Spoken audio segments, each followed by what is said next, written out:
Hello, this is a quick demonstration of what the flute can do with only the head joint. It's not an exhaustive list of things that you can do, just the very basic, most simple ones. Now, on the normal C flute, if you play with just the head joint, you get this kind of sound. You can also overblow. I would avoid notating exact pitches. Not all head joints have exactly the same length. Here's a difference. This one's a tad higher. Now, the head joint lends itself very well to all kinds of glissandos. You can make finger glissandi, also overblown. You can make glissandi with the end of the hand, or overblown. You can also play with the end of the flute completely covered to produce a different kind of sound.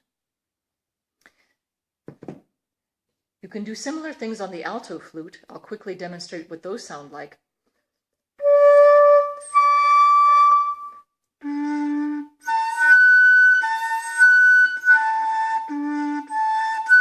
More overtones there. Finger glissandi. Hand glissandi.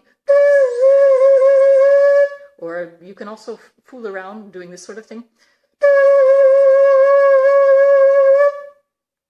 Now with the bass flute, be careful, because if a flutist has to take off the head joint of a bass flute quickly, it's not an easy undertaking always. So if you're composing for just the bass flute head joint, make sure the player has enough time. Either they're lucky enough to have an extra bass flute head joint, or they have time to carefully take off the head joint and put it back on. Here's how that sounds.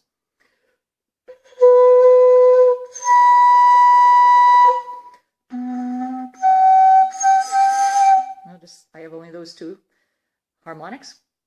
Finger glissandi. Not so effective. Hand glissandi.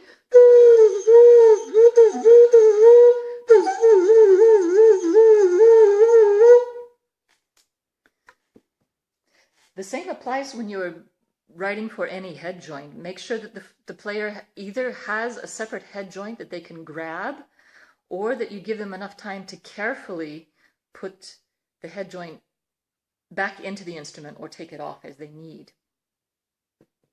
I hope this has been helpful. I've probably forgotten a lot of things.